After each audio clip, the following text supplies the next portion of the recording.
Believe in Jesus. We had a discussion going on last night, and we say sometimes we solve the world's problems and everything else, and we end up always come back to the same conclusion, that the only hope for families, the only hope for our cities, the only hope for our nations is in Jesus. There's no other answer to that. But one thing I learned about God is that I thank Him that He loved us enough that He gave us free will. He gave me a will and a freedom to where I can choose the way I live. I can choose where I go. I can choose everything about my life. He's not going to stop me. I thank God for that free will. So on today, I choose who? I choose Jesus. And me trying to stand on an island by myself, I still choose Jesus. So we thank God, amen, for His goodness. But today for a few moments, I'm going to get your Bibles, and we're going to turn to the book of Joshua, the first chapter. Joshua, the first chapter. And we're going to start there somewhere around the first verse, I guess, on today. Joshua, the first chapter. How many actually enjoying your holiday season this week? People going to mile-long garage sale, whatever you call it. People eating barbecues, people doing all kinds of things. Nice. People doing their jobs. So there are a lot going on. But you know, it's good when you have family and friends around. That's one of the joys of life, is being to have friends and family. We get together every once in a while. And let me tell you something. When we do it all the time, it don't mean as much. But when you haven't seen family in 6 months, a year, that's a very special time. But if we had it all the time, we would not enjoy it nearly as much. So thank God for the times here and there when we get to see the family. Okay? But in the book of Joshua, if you have it, just say amen, so I know you're there. Amen. I'll say amen here in just a moment. Joshua, the first chapter. And we're going to start at verse 1. Now, after the death of Moses, the servant of the Lord, it came to pass that the Lord spake unto Joshua, the son of Nun, Moses' minister, saying, Moses, my servant, is dead. Therefore, rise, go over this Jordan, thou and all this people, unto the land which I do give to them, even to the children of Israel. Even into every place that the sole of your foot shall tread upon, that have I given unto you, as I said unto Moses, from the wilderness and this Lebanon, even unto the great river, the river Euphrates, all the land of the Hittites, and unto the great sea toward the going down of the sun, shall be your coast. There shall not any man be able to stand before thee all the days of thy life. As I was with Moses, so I will be with thee. I will not fail thee, nor forsake thee. Be strong and of a good courage. For unto this people shalt thou divide for an inheritance the land which I swear unto their fathers to give them. Only be thou strong and very courageous, that thou mayest observe to do according to all the law which Moses my servant commanded thee. Turn not from it to the right hand or to the left, that thou mayest prosper whithersoever thou goest. The 8th verse, this book of the law shall not depart out of thy mouth, but thou shalt meditate therein day and night, that thou mayest observe to do according to all that is written therein. For then thou shalt make thy way prosperous, and then thou shalt have good success. And one more verse, and it goes, have not I commanded thee? Be strong and of a good courage. Be not afraid, neither be thou dismayed. For the Lord thy God is with thee whithersoever thou goest. And may the Lord have the blessings for the reading and hearing and the doing of His most holy word. As I read that, you know, and I thought about that, you know, before it came to my mind, what are you afraid of? Come on, look at somebody and ask them, what are you afraid of? What are you afraid of? Come on, that was me. Come on, tell somebody, what are you afraid of? Afraid of. Amen.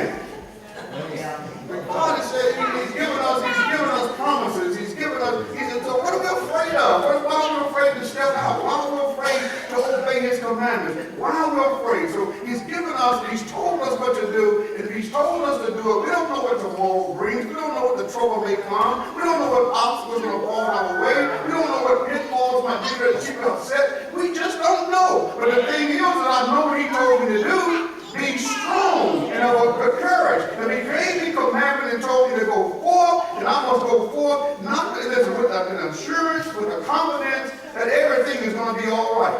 It may be pitch black where I can't even see my next step, but you know what? If he told me to go forward, I know the next step is going to be all right. So what am I afraid of? I'm going to be with you so I was with Moses. I'm going to be with you. I will never leave you, and I'm not going to forsake you. So go forward. What are you afraid of? Oh, saints of today. But I find is that God gave us his commandments. He gave us his words. He gave it to us for a reason. And I think many times because we don't think big enough, we don't think large enough, we miss what God truly wanted and trying to do with us and through us. And God wants to do miraculous things through us.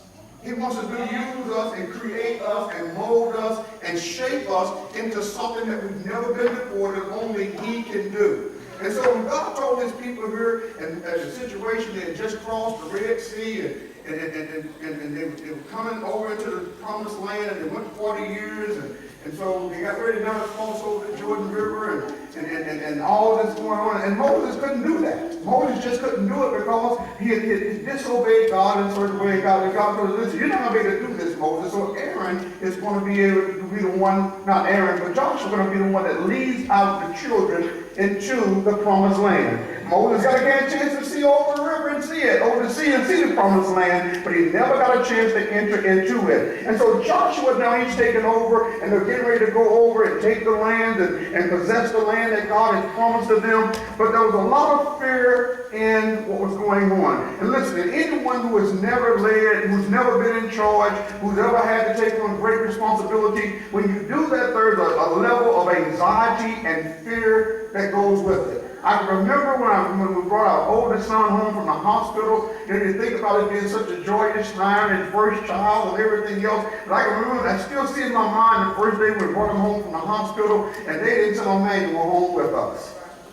It's kind of scary because you've never done this before. And you got this little life right there in your hands, and what do I do? And if you've never been there, and young people, it is kind of scary. But the thing is that God, knowing this, he knew this, and Joshua being at this point to where there was a lot of anxiety, maybe even fear, and the people had such confidence in Moses. And Moses was the man, as we say today. Moses performed miracles in our eyes, and God used Moses in such miraculous ways that people had so much confidence in him. And yet Moses is gone now, so the people even were afraid and fearful because Moses is gone. He didn't even want the people to go into the mountains. They said, listen, we're going to go find Moses and we want him back. But God wouldn't even allow them to do that. So the people were fearful and afraid, a lot of uncertainty going forward here. So God had to speak to Joshua. And then Joshua had to speak the word unto the people. And so that God could take away the fear that was there. And I'm going to know fear will paralyze you. It will stop you in your tracks. You cannot be productive. You're always looking over your shoulder, so you can't move forward. Fear does nothing but paralyze us. And so God, in this one instance, trying to get rid of the fear because he's trying to accomplish something in his people. And first of all, you got to understand he gave us commandments for a reason and for a purpose. Not just to control us. That's not what God is about. Now, some things I've always been sharing with people, and this is characteristic flaws I'm finding in a lot of people today. People love being in charge. Did y'all know that? People love calling the shots. And I find that many people cannot be submissive or cannot submit themselves to other people. They can't follow directions. If I can't be in charge, I don't want to be part of it. If I can't run the show, I don't want to be part of the show. And we find that many people have this personality flaw. And how many times, it's been said for years, if you can't be a good follower, you will never be a good leader. You have to learn how to follow, amen, and go through that process before you know what a follower is going through.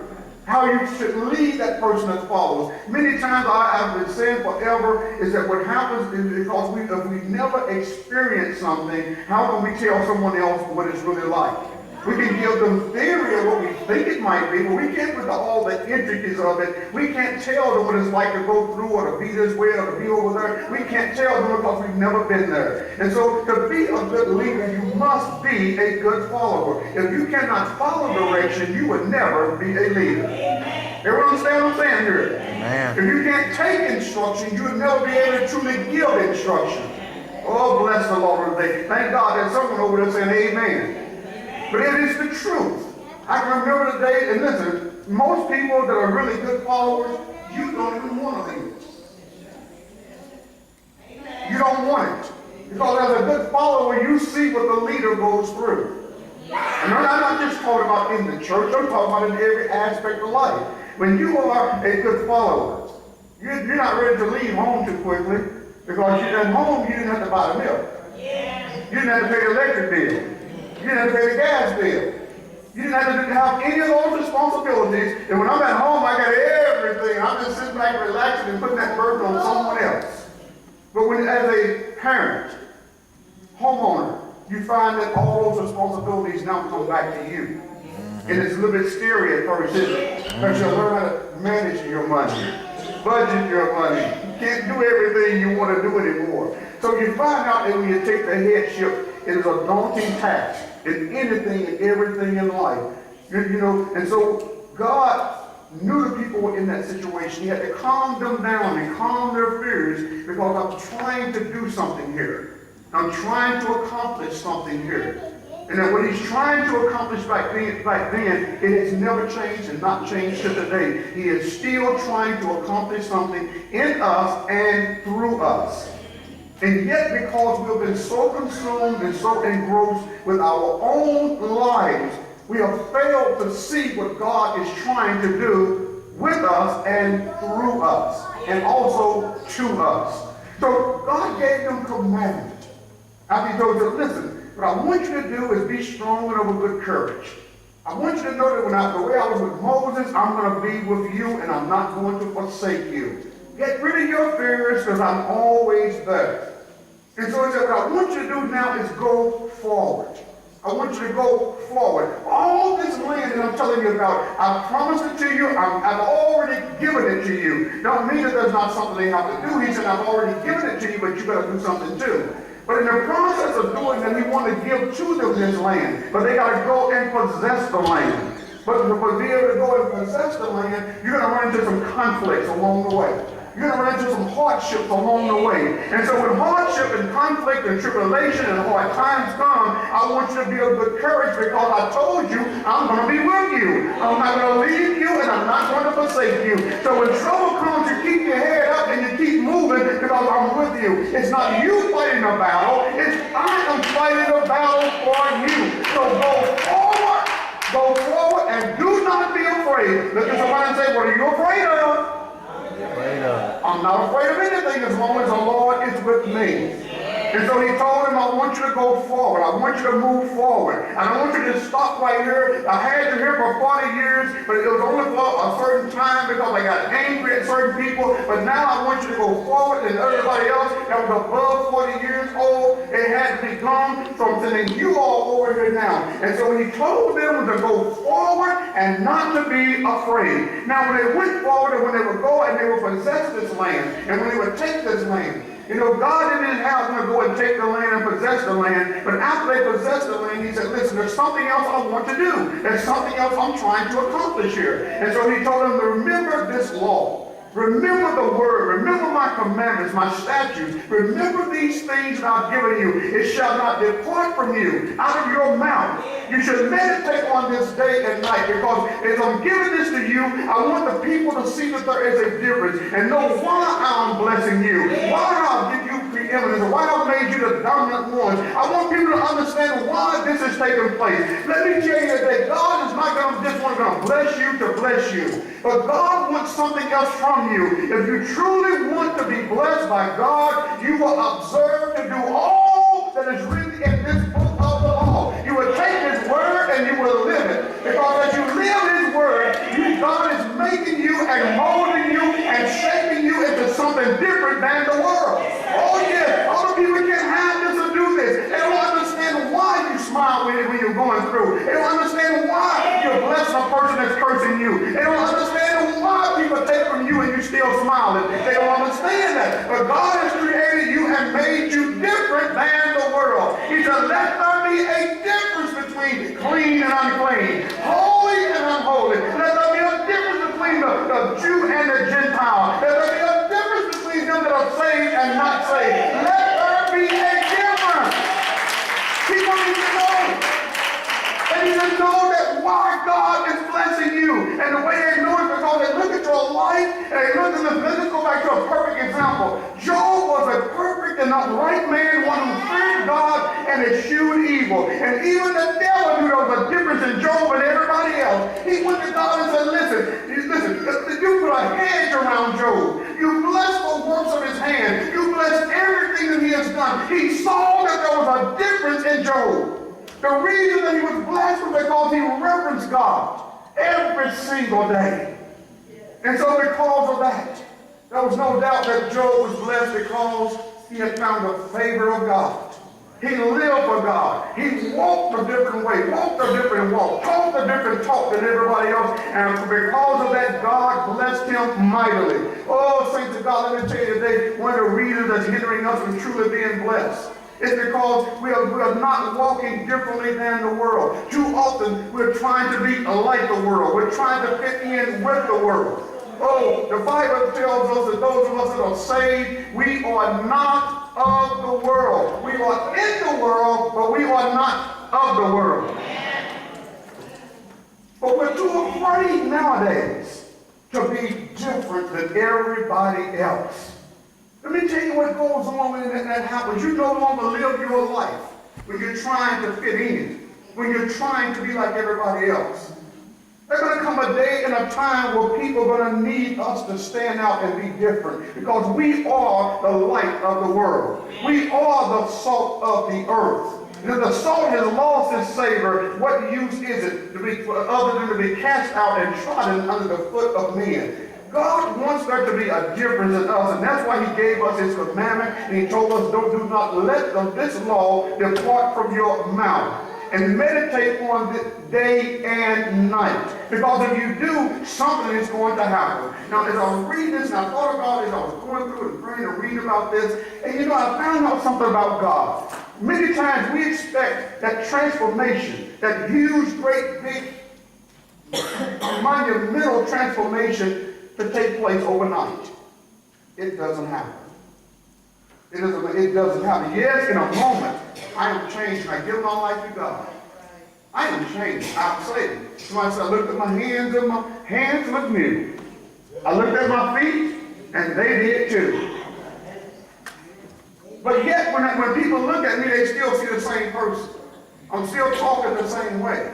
It's because when God begins to mold us, shape us through his law, through his commandments, everything doesn't happen immediately. Nothing about when you get sick in any way, unless God does it supernaturally. There's nothing about ailment, sickness, hurts, or scrapes, or anything else. None of it heals immediately. There's a process whereby everything is healed. When you go and you have an infection in your body, you go and you take one antibiotic, you don't get well right then and there. They give you a prescription you get to take for 10 days or 15 days or however long. And as you go along in the next 10, 15, 20 days, you gradually begin to feel a difference in your body. You begin to feel a little bit stronger. And many times you don't even notice that you are getting better because it's such a gradual change in process as the antibiotics begin to work in your body. So it is apparently the same way with us spiritually. As we walk with the Lord. Someone get the book of 2 Peter, the first chapter for me. 2 Peter, the first chapter. Just get that. I want you to read it here in a moment. But as you go through, we're finding that as we obey the commandments of God, obey his word, that we find that a change is taking place, but it only is taking place and change is coming at such a gradual pace in many instances that you don't even notice that you're being changed. Other people will notice the change in your life before you yourself would even notice that you have changed. You've come from one place to another place. And when you begin to notice that overnight, wait a minute, I'm not where I used to be. I'm stronger than where I was. The things that used to entice me, they don't entice me anymore. But why? When did that happen? You don't know when that happened. All you know is that it did happen. But it didn't happen overnight. It was a gradual change that you just didn't notice. You know, you see children. Sure, you can see them here. And then all of a sudden you put that little X on that mark on the wall. And then you go along and 6 months later you go to measure again and mark is up here. Did you see them grow? You did every day, but you never noticed it because it happened at such a gradual pace.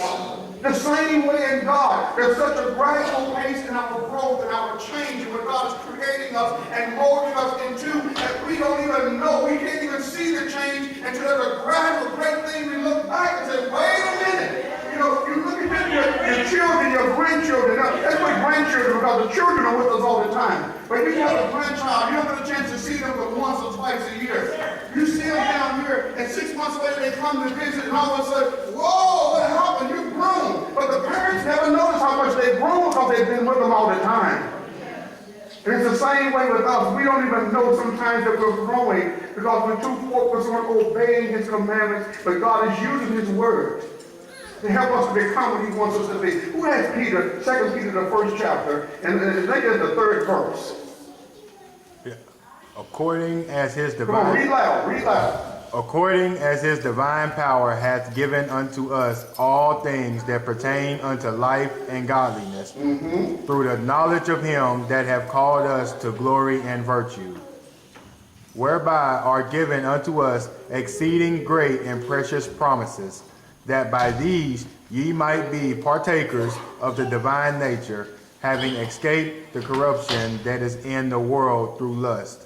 Okay, go ahead to the next verse. And beside this, giving all diligence, add to your faith virtue, and to virtue knowledge. And that's good. We'll stop right there. It should have said adding to. That's the reason I wanted that to be put it in there. He wanted to go ahead and read that. Because what God is doing, He's trying to change us from the inside out. He's trying to change us not just in what we do. Because if we change the inside, the outside is going to change. What we do is going to change. Where we go is going to change. So He's trying to change us from the inside. Too often what we've done today is in our social churches, atmospheres, and everything else, we found out what we should look like, the things that we should do, and we're doing those, and there's been no regeneration on the inside.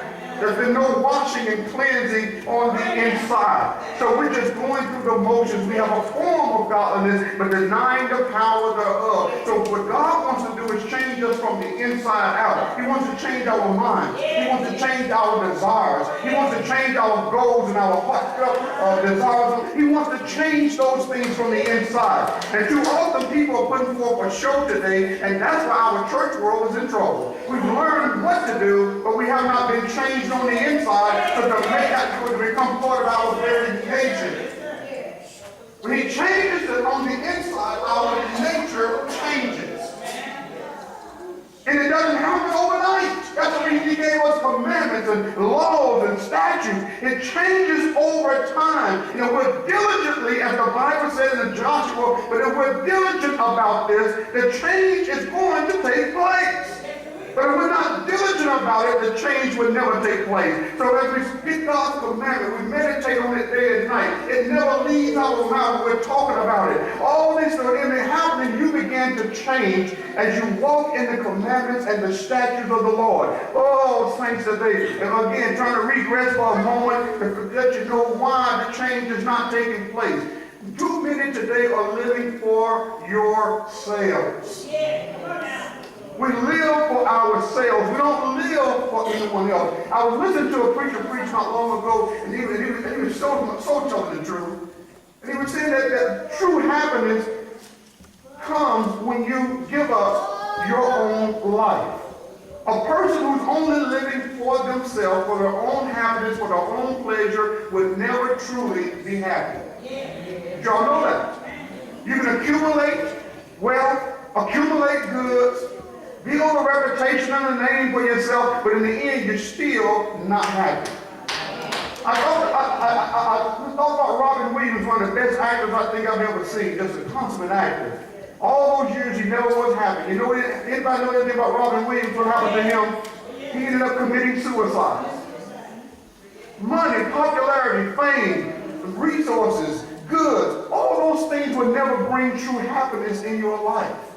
And yet, that's the mistake that we're trying to make over and over and over and over again. We're trying to accumulate. And I'm not saying having things is wrong. I'm just saying that if you're basing your happiness upon those things, you will never truly find happiness, contentment, and peace in your life. It's going to take something other than that. And so people are living for themselves. They don't sacrifice in any other kind of way except for when I want this and when I want that. And so because of that, you're living for yourself. I remember I talked to God a few years back and I was praying. I said, God, I want my life to matter and I want my life to have real meaning.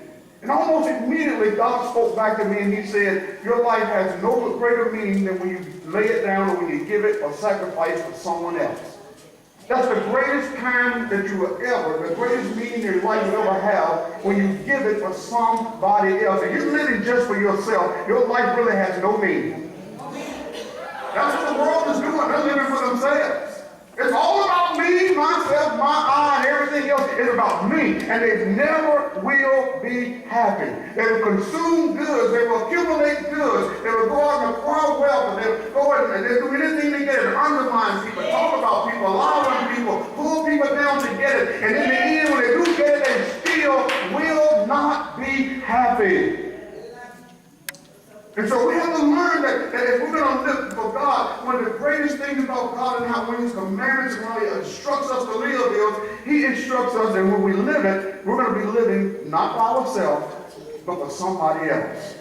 God gave us a perfect example. He said He loved us so that He gave His only begotten Son. He gave Him for us. He sacrificed His Son for us. And when Jesus came, He said, no man takes my life, but I lay my life down for the brother. Fulfill a good life lived. It was only 33 years, but it was a life well lived because He gave His life for others. And we talk about people today, and I don't want to digress here too long, but we look at what goes on today, and we tend to worship the wrong people. I remember years back, 20 years ago, 22 years ago, I think it was, with Princess Diana when she died in that car accident. The world worshiping Princess died, is what they called her. They worship her. They mourning her. Oh, Princess died. She did it. She died. Well, the fact of the matter is when Princess Diana died, she was living in an adulterous situation. Amen. She was living with and going around the country with a man whom she wasn't even married to when she died. Yet the world mourns her. And we feel pity for everyone in untimely death. Because we're human, we feel that. But about 3 months later, another lady died. And it went almost virtually unknown to most people. A lady who had given her life. She built missions and orphanages and ministered all over the world. And people followed her example. And when she would go, she would sit with the people who had plagues and flus and colds and everything else. And she would minister to them. No money in return, no recognition, no cameras following her. Some of you all probably know who I'm talking about by now. But Mother Teresa died 3 months later, and she didn't get any of the notoriety that Princess Diana get, because this is what the world tells us today. It's about fame, popularity, notoriety, money, everything else. And yet the lady who had found so much grace and favor with God was the one who did not get any recognition from the world. She did not get it. And so her character had been built and had been made and molded over a whole lifetime. Mother Teresa was the one who set examples for everyone else to follow with her sacrifice, and her life meant so much that she has a place on the earth. Listen, right there with God right now because of the life that she lived. But today the world is telling us something different. It tells us about you, yourself, and I. We're getting ourselves in trouble because we're buying into the hype. When I listen to commercials nowadays, I told you, I'm one of those people, I listen to what people say very closely. And you can get a whole lot of insight if you listen to what people say. I listen to these advertisers they get now. If you pay attention to the television, they say, get the money you deserve. Get the job you deserve. Anybody ever heard those advertisements and really paid any attention to it? They want to let you know and telling you that you deserve this. And my question always has been, what made you so deserving of it? If you go out here and you squander everything you have with riotous living, you go out here and you get with your paycheck and you spend it on alcohol and drugs, buying shoes and suits and hats and everything else, what makes you think you deserve any better? But that's what the world is telling us, because you deserve it. And we buy into it. But with God, there's a responsibility that we must take. And the responsibility is this. He said, if you're faithful over the little, I will make you masters over the much. And he told us to be good stewards over what he has given us. So if you're spending every single red cent that you get when you get paid, you get your check coming in, you know what? You don't deserve anymore because you can't handle the little that you have right now. But the world is telling you differently. And we're buying into it. But when you are faithful to God, when you follow the commandments of God, and His word is not departing from your mouth, and you're meditating on it day and night, what's happening is you are changing on the inside. Your heart, your mind, your emotions, your feelings, everything is being changed on the inside. And after you have changed on the inside, it says, then shall you find you shall prosper, and then shall you have good success. Oh, we're going to have what we need, and we're going to prosper in reputation and peace and happiness and everything else when we do the things and observe to do all of His commandments. Hallelujah. And we're not doing His commandments just so I can get money. I'm not following His commandments just so I can get this blessing today. But I'm going to have a lifestyle change. I want to please God. I want to make Him happy with me. I want to walk this walk and live this way. And one day I can hear Him say, well done, thou good and faithful servant. Oh, bless His name on today. And when I do that, saints of God, I'm going to walk with no fear in my life. I'm not going to walk afraid. I'm not going to walk tentatively, but I'm going to walk boldly, Lord, every day, knowing that my every step has been ordered by the Lord, because I'm walking in this life here. And when I can walk in this life here, I'm walking boldly. I'm not afraid. I'm not afraid to be different. I'm not afraid to let people talk about me. I'm not afraid for what they are saying and the way they look at me and what they might do. I'm not going to walk like that, but I'm going to walk boldly in the sense that I'm obeying God. I'm doing what He wants me to do. And listen, I don't know how it's going to happen, but everything is going to be all right. Oh, bless the Lord today. Look at somebody and say, what are you afraid of? What are you afraid of? Why are you afraid to walk in the commandments and the statutes of God? Why are you afraid of that? There's nothing to be afraid of when I'm walking with God. If they don't want to be around me, so be it. But it says, listen, you have not lost anything in this world that God will not give you 10 times more in this world and even more so in the world to come. Oh, what are you being afraid of? Why are you afraid to be different? Why are you afraid to take a dare? Why are you afraid to let people know that I love the Lord? What are we afraid of? I'm not afraid today, saints. I'm not afraid today.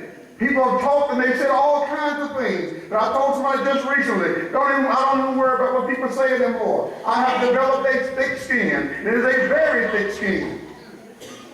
It's thick enough where you can throw your darts, it's not going to hurt me anymore. You can lie and it's not going to hurt me anymore. I've been through that long enough. And so when walking with God, I've gotten a little tougher on the inside. I got tougher up here. And I realize that as I'm walking through, and there's nothing and no weapon that's formed against me that shall prosper when I'm walking with the Lord. All they can do the worst, but I'm going to be all right in the end. Oh, bless the name of God. Do you know you're going to be all right as long as Jesus look you on the day? I don't have to worry about the trouble and the problems and everything else. I don't have to be afraid of anything. Hallelujah. Hallelujah. Go forth, go forth, go forth, and do not be afraid. Go forth in the things that God has told you, and don't worry about anything. Let your anxiety go away. So as I was with Moses, hallelujah, I'm going to be with you, and I will not forsake you. I'm not putting you out there by yourself. I'm going to be with you every step of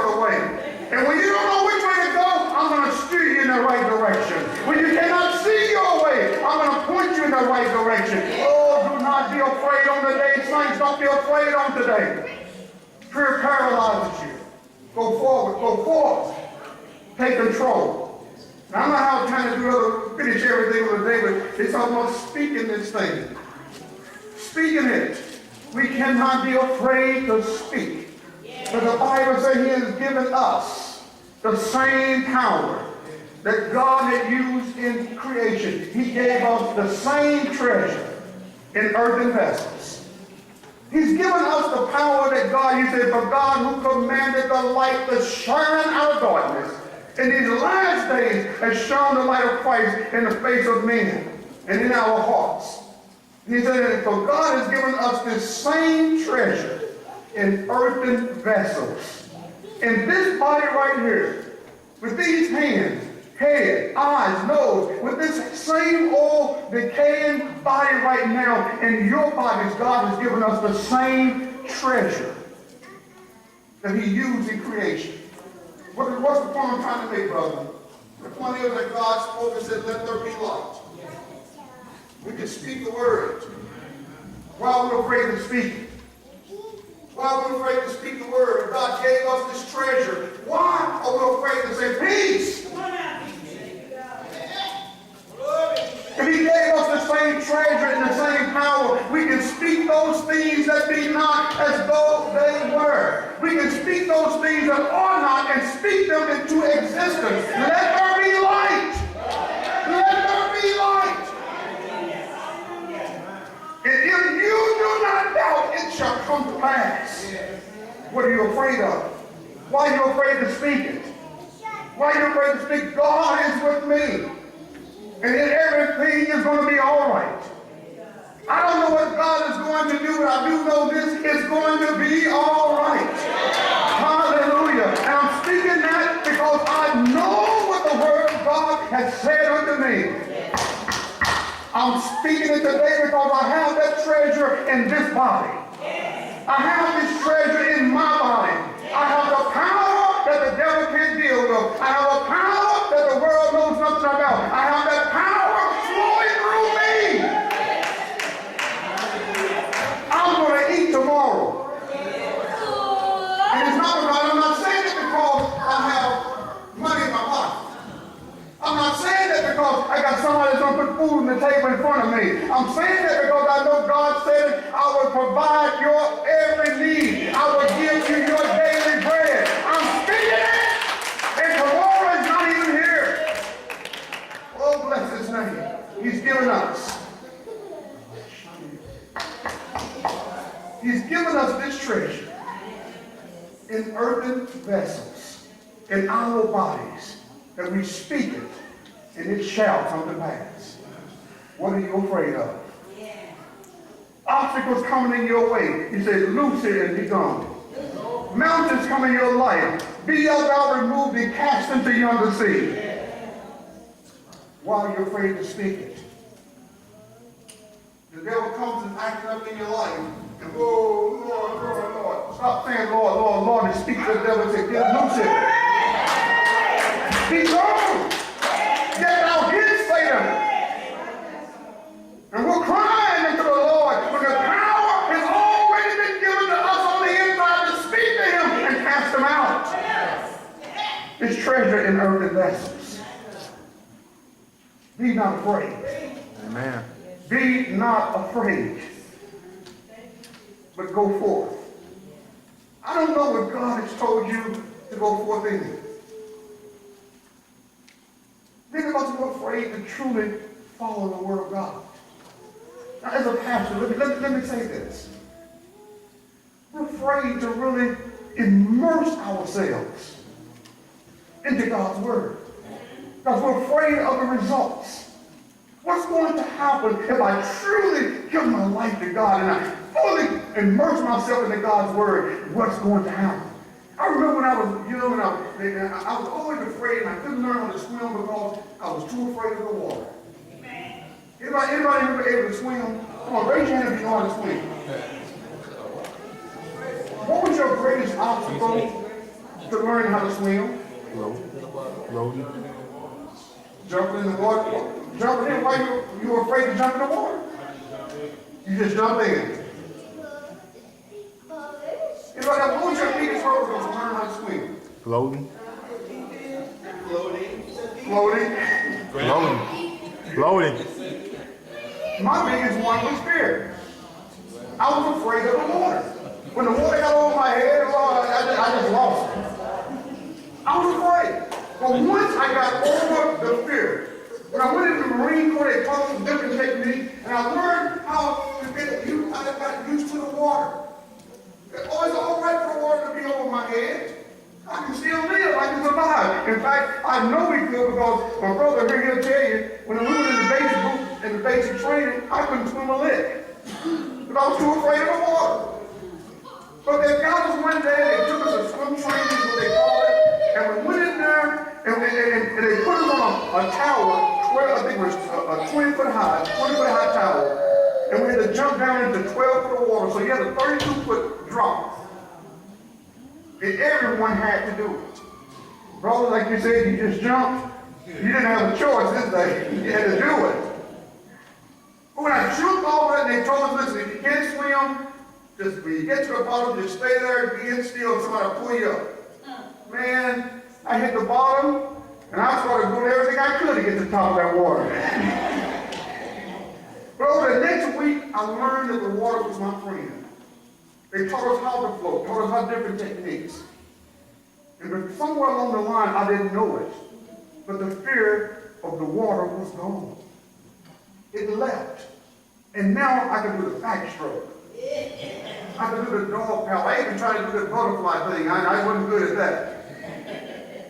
But I learned how to do it because the fear had left. It was gone. I had enough confidence that I was going to be all right.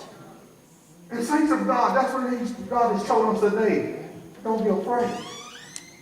Don't be afraid. It's going to be all right. When you start trusting in God and knowing, I mean not just believing, but simply knowing that God's going to be there with you. Everything's going to be all right. All your fear is gone. Knowing that I can speak to my mountains, my burdens, my problems, I can speak to them like He spoke in the beginning when He created the heavens and the earth. I can speak to them and they're going to be gone. All fear goes away.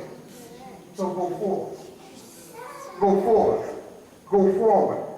Don't be afraid to go back to school. Stop listening to the devil tell you you're too old. I don't think like that anymore. Oh no, there's nothing but a lie that comes from the pits of hell and says you do just like Jesus did in the wilderness. Satan, get thee hence. Get thee hence, Satan. I can do all things through Christ which strengthens me. Hallelujah on the day. I'm not going to doubt or be afraid because the answer is always there. He's given us the same treasure. Why are you afraid? Why are you afraid? I just heard of a woman, she was what, 90, 92, 96, something like that. She just got her college degree. So what are you afraid of? Some of us sitting around thinking, well, I'm not going to do this, I'm not going to do I'm one more testimony, I'm going to let it go. There was a chance back years ago, I could have bought a house for $4,000. Wasn't in that bad a shape, just took a little bit of fix up and it was really nice, rent house or just fix it up and resell it, made a good profit. But you know what? I was afraid to do it. Man, I don't know if I can do that. I don't know if I can do that. Fear could have set me on financial windfall. Fear stopped that from happening. But I was afraid to take the plunge, afraid to step out. Oh, saints of God, fear will stop us and hinder us in so many ways. But look at somebody one last time. What are you afraid of? What are you afraid Tell of? them it's hindering your progress. It's hindering your success. It's hindering you from going higher. Your fear is in the way. So what are you afraid of? God bless you and God keep you. I'm not going to be afraid. Just bow your heads with me. Father, we thank you for your goodness. Thank you for your blessings. Thank you for your tender mercies on today. We thank you, God, even for your word that lets us know that you want us to go forward, you want us to go forth, and that our fears, not your word, our doubts, not your word, is hindering us. Our desires are hindering us. But Lord, let us see today. Let the word sink into the heart and to the mind. Let us know that we have nothing to fear because you are with us. Nothing to fear, God, for you've given us power abiding on the inside. Nothing to fear, for it's already all right. Speak to your people's hearts. Lead us, guide us, and direct us. Put us on the right path. And let us have the courage to do it. And in Jesus' name I pray. Amen. And amen. God bless you all. God bless you all. Hope you got some kind of word. I told you we're going to be long today because I know it's a holiday. We want to get with family and friends. And we understand that. But saints, don't forget. Look at somebody and say, I'm not going to be afraid. Come on, tell them what's an conviction on today. I'm not going to be afraid. I'm not going to let my fear stop me or hinder me. Hallelujah. I'm not afraid. Hallelujah. God bless you. Amen. Next time we have a couple of announcements, and one I want to make in particular is that next Saturday, this coming Saturday, I know you children are probably like this, but adults are looking for everyone they can and will. This coming Saturday, 1 o'clock, this coming Saturday, picnic in the park, sponsored by the NAACP. It's our 3rd annual community. Amen. So Alicia's coming up and getting the job done with it. I think that's what we're doing.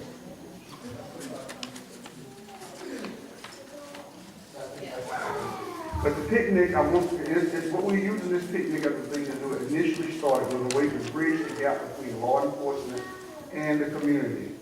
And so we need the community to come out to meet the police officers. So we kind of grew it this year. We want our community to get to know our schools, our teachers, our administrators in the school system. We want you to come get to know them. But I've been finding there's been a lot of animosity and a lot of problems going on. And many times it's not because of racism as we think. But it generates down into its personality conflicts between parents and teachers, parents and principals. And I've done this for a lot of years, and what we found is that most of it, I'd say 80% of it, is personality flaws, personality conflicts.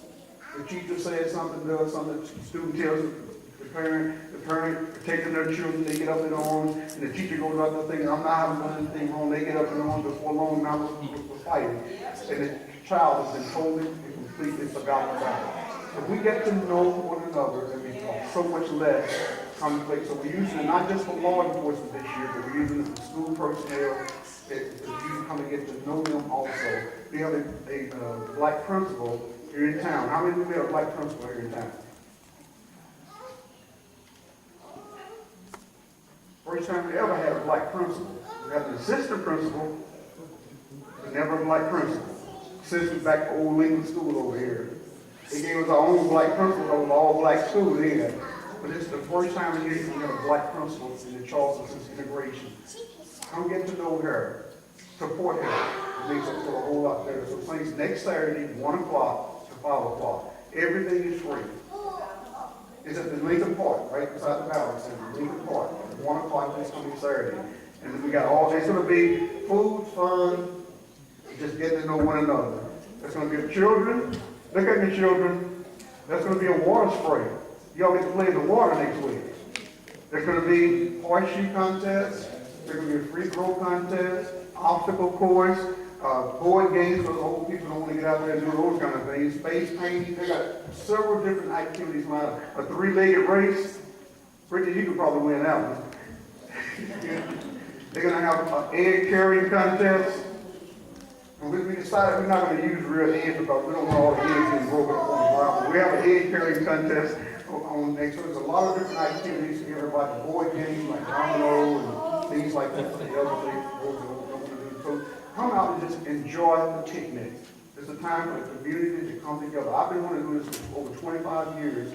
I never was able to do it until we finally got retired and be able to pull everything together. So now we're seeing it, it's not just a one-time thing, it's a yearly thing. So come on out and support it.